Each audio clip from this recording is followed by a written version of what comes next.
સુરત જિલ્લાના પલસાણા તાલુકાના તાતી થૈયા ગામેથી એક 11 વર્ષીય બાળકીનો મૃતદેહ મળી આવ્યો હતો। માસૂમ બાળકીનું દુષ્કર્મ કર્યા બાદ હત્યા કરનાર બે નરાધમોની પોલીસે ધરપકડ કરી છે। સુરત જિલ્લાના પલસાણા તાલુકાના તાતી થૈયા ગામેથી 11 વર્ષીય બાળકીનો મૃતદેહ મળી આવ્યો હતો। 5 દિવસ અગાઉ બાળકી પોતાના ફળિયામાંથી ગુમ થઈ હતી। બાળકીનું દુષ્કર્મ કર્યા બાદ હત્યા કરનાર બે નરાધમોની પોલીસે ધરપકડ કરી છે। બાળકી રહે એ જ સોસાયટીમાં રહેતા બે યુવાનોએ કૃત્ય કર્યાનું બહાર આવ્યું છે। પલસાણા તાલુકાના તાતી થૈયા ગામે શિવદર્શન સોસાયટીમાં રહેતી એક 11 વર્ષીય બાળકી ગત સોમવારના રોજ પોતાના ફળિયામાં રમી રહી હતી। દરમિયાન મોડી સાંજ સુધી બાળકી જોવા નહીં મળતા પરિવારજનોએ કડોદરા પોલીસને જાણ કરી હતી, જેથી કડોદરા પોલીસ પણ દોડતી થઈ હતી। પોલીસે આજુબાજુના ગામની સીમમાં પણ શોધવાના પ્રયાસ કર્યા હતા।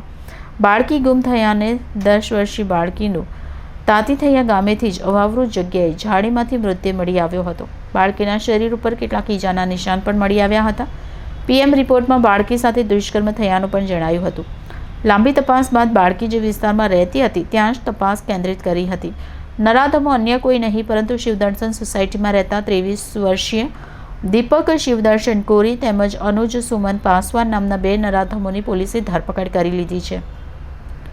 પહેલા દુષ્કર્મ આચર્યું, બાદમાં હત્યા કરી હતી। બંને નરાધમોએ ઘટનાના દિવસે ગુનાવાળી જગ્યાએ બેસેલા હતા, જ્યાં આંબલી ખાવા માટે બાળકી આવી પહોંચી હતી, જેથી બાળકીને જોઈ બંને યુવાનોના મનમાં વાસના સળવળી ઉઠી હતી।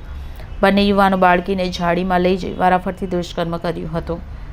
બાળકી એ જ સોસાયટીમાં રહેતી હોય પકડાઈ જવાની બીકે બંને નરાધમોએ બાળકીને ગળું દબાવી હત્યા કરી ઝાડીમાં મૃતદેહ મૂકી જતા રહ્યા હતા। જાણો છો એ રીતે 18 માર્ચના બપોરના સુમારે તાતી થૈયા ગામમાંથી એક 10 થી 11 વર્ષની બાળકી ગુમ થઈ ગયેલી, જેને અનુસંધાને કડોદરા પોલીસ સ્ટેશને રાત્રે માહિતી મળતા આઈપીસી 363 હેઠળનો ગુનો દાખલ કરવામાં આવેલ હતો। અને એ બાળકીની ઉંમર નાની હોવાથી એલસીબી, એસઓજી અને કડોદરા પોલીસની ઇન્ચાર્જ ડીવાયએસપીના માર્ગદર્શનમાં 12 જેટલી ટીમો બાળકીને શોધવા માટે લાગેલી હતી।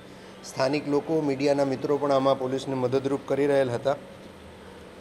પરંતુ 23 તારીખે બપોરે જાડી ઝાંખરામાં એ બાળકીનું અર્ધનગ્ન હાલતમાં મૃતદેહ મળી આવેલ, જેનું તાત્કાલિક એક્ઝિક્યુટિવ મજિસ્ટ્રેટની રૂબરૂ સરકારી પંચોને રાખી અને ઇન્ક્વેસ્ટ પંચનામું ભરેલું અને ફોરેન્સિક વિભાગને જાણ કરતાં ફોરેન્સિક પીએમ કરવાની તજવીજ ધરવામાં આવેલ।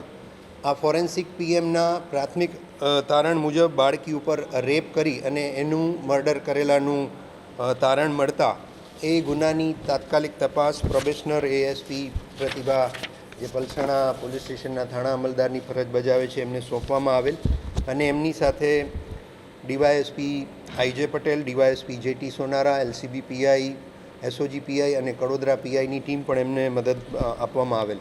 આ ખૂબ જ પ્રકારનું જધન્ય અને ગંભીર અપરાધ હોવાથી જિલ્લાની 15થી વધુ ટીમોએ સમગ્ર વિસ્તારમાં CCTV, technical, non technical, human intelligence તમામ પ્રકારે પ્રયત્ન કરી અને 600થી વધુ ઘરોનું સર્ચ ઓપરેશન કર્યા પછી બે શકમંદ ઈસમો ને લાવી પૂછપરછ કરતા અને એમણે આ પ્રકારનું જધન્ય કૃત્ય કરેલાનું કબૂલ કરેલ છે। જેમાં આરોપી એક દીપક શિવદર્શન કોરી, જેની 23 વર્ષ ઉંમર છે, અહીં મજૂરીનું કામ કરે છે અને હાલ તાતી થૈયામાં એ જ શિવદર્શન સોસાયટીમાં મરણ જનાર બાળકીની જ બિલ્ડિંગમાં 39 નંબરના રૂમમાં રહે છે, જેનું મૂળ વતન રુસ્તમપુરા, રાયબરેલી, ઉત્તર પ્રદેશ છે। બીજો આરોપી અનુજ સુમન પાસવાન, એની ઉંમર પણ 23 વર્ષ છે, એ પણ શિવદર્શન સોસાયટીમાં એ જ સોસાયટીમાં રહે છે અને મૂળ વતન પલામુ, ઝારખંડનો રહેવાસી છે। આ તમામ પ્રકારના મેડિકલ, ફોરેન્સિક એવિડન્સ અને ઇન્ક્વેસ્ટને ધ્યાન પર રાખી અને પોલીસે આ ગુનામાં આઈપીસીની કલમ 363 હતી, એની સાથે 302, 376A, 376AB, 376DB, 376-2M, IPC 201 તથા prevention of children from sexual offence act પોક્સોની કલમ 4, 6 અને 10 મુજબનો ઉમેરો કરેલ છે। આ આરોપીઓમાંથી જે મુખ્ય આરોપી છે, બંને મુખ્ય આરોપી છે, એમાંનો એક દીપક જે 18 તારીખે મજૂરીએ ગયેલ ન હતો, જેની સવારની શિફ્ટ છે, અને બીજો આરોપી અનુજ પાસવાન, જેની નાઇટ શિફ્ટ છે, એ નાઇટ શિફ્ટ પૂરી કરી અને આવેલ હતો। બપોરના સુમારે આ બંને આરોપીઓ એ જાડી ઝાંખરાવાળો જે વિસ્તાર છે ત્યાં છાયણામાં બેઠા હતા ત્યારે આ મરણ જનાર બાળકી મીઠી આંબલી ખાવા માટે રમતા રમતા ત્યાં જાય છે અને બંને આરોપીઓ આ બાળકીને એકડી ભાડી જતા દુષ્કર્મ કરવાના ઈરાદે બાળકીનું મોઢું દબાવી અને એને લઈ જઈ અને 3-4 એને થપ્પડ પણ મારે છે, જેથી બાળકી ડરી જાય છે. પછી બંને આરોપીઓએ વારંવાર રેપ કરી અને પોતાની ઓળખ પ્રસ્થાપિત ના થાય કે પોતે પકડાઈ ના જાય એના માટે આ બાળકીનું ગળું દબાવી, મોઢું અને નાક દબાવી અને એનું ખૂન કરી નાખે છે. આ બાબતે ડીજીપી ગુજરાત સાહેબનું પણ સતત માર્ગદર્શન મળી રહેલું છે.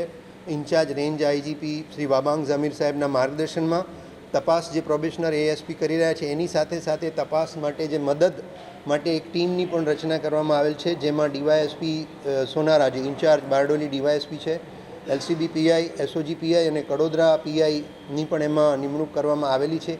શક્ય બને તેટલા ઝડપથી આ કેસમાં ચાર્જશીટ કરી લેવામાં આવે, તમામ પ્રકારના પુરાવા ભેગા કરવામાં આવે. સ્પેશિયલ પબ્લિક પ્રોસિક્યુટરની પણ ડિમાન્ડ અત્યારેથી કરવામાં આવેલ છે. એટલે ઝડપથી ચાર્જશીટ થાય, ઝડપથી કેસ ચાલે અને આ બંને ગુનેગારોને કડકમાં કડક સજા થાય એ પ્રકારની કાર્યવાહી સુરત રૂરલ પોલીસ કરી રહી છે.